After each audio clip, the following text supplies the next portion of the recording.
this place being steeped in this much history, like, it's oddly magical. Like, and it's magical in the way that England doesn't have, too. I get into Wales, like, on the train, and I'm like, the vibes have changed. I know that I'm here.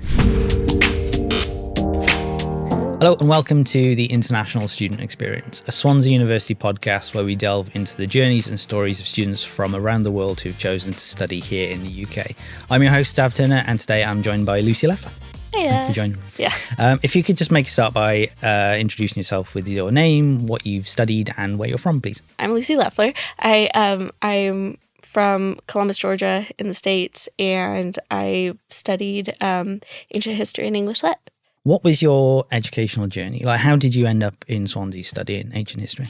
Oh, God. It's kind of funny because I can kind of trace it back directly. I read Harry Potter, like, in a week, like, the entire series when I was in the first grade. And I was like, okay, I'm going to study in the UK because that was my first, like, exposure to the UK. Never mind the fact that my parents are, like, avid Downton Abbey fans. But, yeah, so I read that. And then I was like, okay. And then I got into Percy Jackson, which, like, Greek mythology, I was like, oh, my God. And so because of that, I started taking Latin in high school. And then I got really into theater, and I had a whole crisis about, like, whether or not I wanted to do fashion school and all of that. It was always international, and it was always going to be in the UK. But it was like, whatever. And I had this discussion with my Latin teacher, and she was like, just do what you like and what you're good at, because at the end of the day, like, you'll have a degree and you're not going to, like, hate yourself while doing the degree, and you're actually going to be interested in it. And so I wound up picking ancient history and English lit. How was it Swansea you ended up at? It was the only one, actually, that offered both English lit and ancient history at an undergrad level. I just knew that I wanted to do ancient history. I was like, I don't want to do regular history because regular history is boring. I want to do ancient history because, like, I like Rome and, like, the mythology and the, like, Roman entity and that kind of thing. Like, it's really fascinating. Also, it's kind of cool to see, like, how it mirrors, like, current events and that kind of thing. Yeah, I was just like, it has to be ancient history and it has to be English lit, and there was, like, no other options. And I just manifested a lot. I was like, I'm already going there. It's fine. And now you've come to study in, like, the land of castles. Yeah, exactly. And I'm, like, so happy about it. Yeah.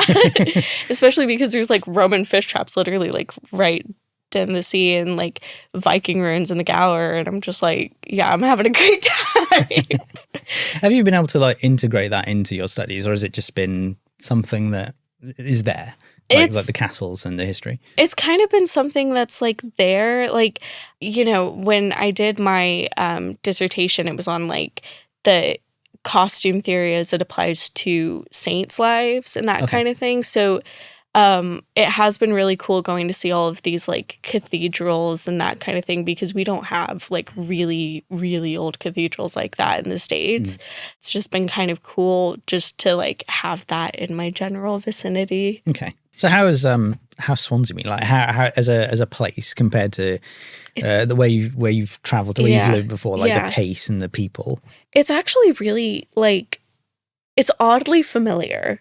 Okay. Like, it's still steeped in history, which I adore, and it's not the kind of history that I'm used to, because it's like my hometown, that's where Coca-Cola was invented. That's the last land battle of the Civil War. Like, it's a different brand of history that I'm used to. And I'm not trying to discount the history of where I come from at all, because I think it's incredibly important. People need to understand that. But I think that, you know, this place being steeped in this much history, like, it's oddly magical. Like, and it's magical in the way that England doesn't have, too. Like, it's very weird. Like, I get into Wales, like, on the train, and I'm like, the vibes have changed. I know that I'm here. You know, like, it's nice. Like, it's a lot more chill. There's still stuff to do. It's not boring. There's the museum that has, like, an actual mummy And I know. I'm like, it's amazing. There's a mummy. And like, it was very bizarre though, making eye contact with the giraffe's head, like in the natural history part of it, because it was taller than me. And I was like, that's freaky. And also it's, anyways, I was like, that's freaky. But yeah, there's like stuff to do, except it's also chill. Yeah. And it's a college town. And it's not boring. And so, like, that dichotomy is, like, perfect for me. And there's a lot of good places to eat around. I like eating. If something tastes good, I'm super happy about it, you know? But, like, I loved the fact that I could go up to Brewstone in the Uplands and get, like, seafood tapas and, like, have octopus, you know, on a budget. And I'm just sitting there and I'm like, this is awesome. And the octopus is delicious. The one thing, though, that I will say is not fun is that I haven't been able to get Indian food because I'm allergic to coconut. And I have to be like, hey, is there coconut in this? They're like, yeah. And I'm like, no. And so I'm like, yeah, but the food scene is great. You know, just being able to, like, go out to the beach and, like, chill is, like, just the fact that that option is there is great. The only thing I will say has been, like, not a letdown, but, like, not fun. The rain. It's so rainy. It's been something over the past 12 months. It really has. It's so rainy. And I'm just like, where's this? I'm so happy now that it's sunny and like summer and all of that. I'm like, oh my gosh, yes. Like I needed it, you know? That's just how it is, you know? Like, and I don't regret it for the world at all. Like, I think I've been incredibly fortunate and I'm very aware of like my privilege in being able to do this. I mean, it's awesome.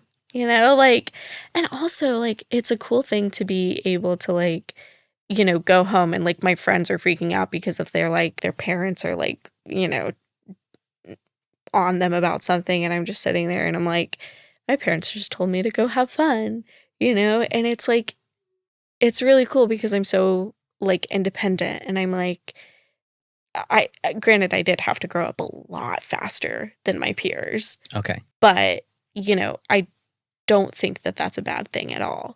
I think that, like, it's kind of awesome, actually, because now I have a sense of direction and I know what it's like to, like, adult without a safety net, you know? And that's been because of coming to the UK and studying here? Yeah. Because I mean, my parents couldn't swing it with work to drop me off the first year. So I signed up for the meet and greet thing that the Go Global team does. And, you know, they made sure that I got here and all of that. And that first week, like, I couldn't really let myself be jet lagged. Okay. Because I had to set up my life and everything. And I had to do that all by myself. And it was like, I mean, it sucked because I was still super jet lagged and I missed my family and like da-da-da-da. But at the same time, it was also incredibly liberating because it's like, I know I can do this by myself. And, like, I don't need, like, to kind of rely on a safety network. Yeah. That kind of thing. Like, obviously, I wish I had one, you know? Like, I miss my family and I miss, you know, home and I miss Mexican food. I'm really fortunate to have the relationship with my family where it's just, like, they were just, like, go, be free, do what you want. Like, they're very proud of me. They're, like, you know... And that was, like, awesome, even though, like, everybody else, like, all of their peers were like, what are you doing? Like, a foreign country alone? And I'm just like, and, you know, I've lost friends because of it. Oh, really? I have, yeah. Nobody at home really does the international thing. Hardly anybody goes out of state or, like, out of the tri-state area, you know, by which I mean Florida, Georgia, Alabama. Yeah. Do you think being an international student, like getting out the comfort zone of home, has been incredibly valuable? Oh, yeah, definitely. Because, I mean, like I said, it teaches you to be self-sufficient, but it also gives you, like, this kind of, like, sense that, like, I can do anything, kind of, because you've done it. Like, you've gone so far out of your comfort zone. You've gone and experienced this whole new culture that, like, I mean, and even if we do speak the same language, it's a completely different culture. Yeah. And, like, that there is culture shock, which, you know, you because you think because we speak the same language, you'd think we don't, but there is. And it's just like one of those things where, I wouldn't regret it for the world. It was incredibly hard. It was so like kind of terrible those first 6 weeks when I was like getting adjusted and everything, because it was like the one time I went to sleepaway camp, I was so homesick, and that was for like a week. And I was miserable that entire time. So what were those first few weeks like then? Like, how did you manage the homesickness? Oh, well, for a lot of it, I was kind of delirious because I got sick right after I got everything sorted. I got freshers flu. So I didn't really have time to focus on anything that first, like the second week. The first week it was like, okay, get everything sorted, da, da, da, da. But it was like as soon as I fell into a routine and as soon as I made a few friends, that helped a lot, because it was just like I was completely out of my element. And I made those first few friends during freshers that like I don't really speak to anymore, and but they were kind of like my rock those first few weeks until I got my footing, because several of them were also international students. And so we were all kind of in the same boat. And even if we weren't in the same boat, like the ones who weren't international students were English. So they were also far away from home. Yeah. And, it was kind of comforting to be able to have that network where there was this kind of kinship, because we all knew like nothing, basically. And we were all like, in the group chat, hey, this place is doing this phone plan for this much. Like, it's a student deal. Like, do that, like, da, da, da, da, da. It's better to get a SIM card than it is to, like that kind of thing.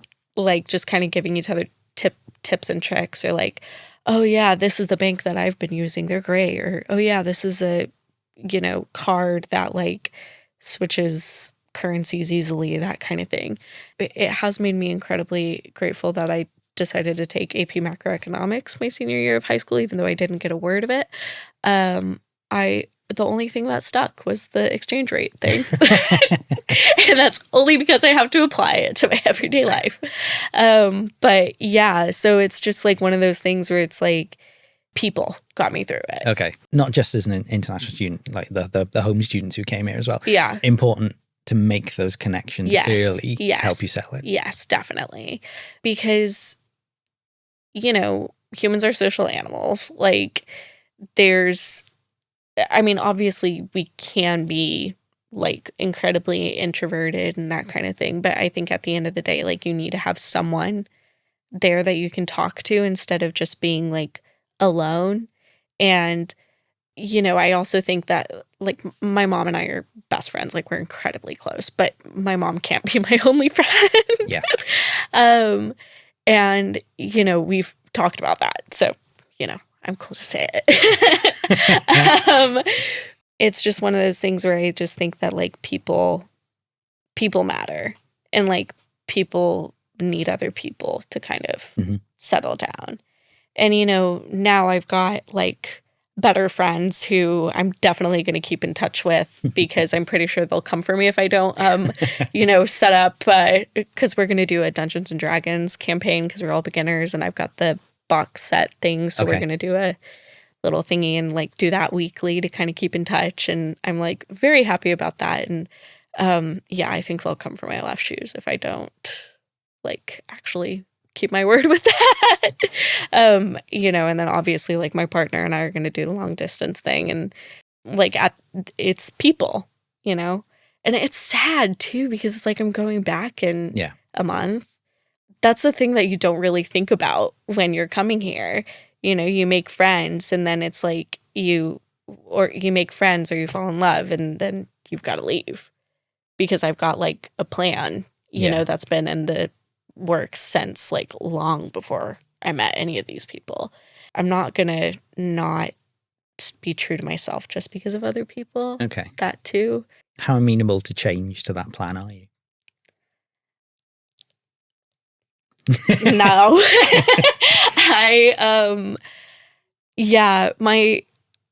It's just one of those things where it's like, I know what I want to do. At the end of the day, like, when I die, I want to be happy with what I've done. Okay. I'm incredibly lucky that my partner has a job that's super flexible because they're a nurse. And, the states are in a desperate need for nurses right now. And so they can get a job anywhere. And we've talked about that. Like, we've just been like, look, I'm like, I love you so much, but I also love myself. And I'm not going to change myself for you in a way that's like, not. I'd rather stay true to myself. That's probably terrible. No, I don't think so. Not enough people do. Yeah, I just don't think it's fair, you know? So I've got one last question for you. You now, in 2024, coming to finish, you're graduating. Mm-hmm. If you could give yourself, when you started here, a piece of advice, what would that advice be? Oh, God. Don't waste your time trying to please other people. Easy. Fair. Succinct. Yeah. That would have saved myself a lot of heartache, because I think it's okay to be selfish. And, especially when we're this young and we don't really have any responsibilities. Yeah. Like, go for it, Well, it's about just being true to yourself, isn't it? Yeah, exactly. Amazing answer. Thank you for that, Lucy, and thank you for your time today. If you've enjoyed this story and want to find out more about studying internationally or want to listen to the other episodes in this series, please visit swansea.ac.uk/international.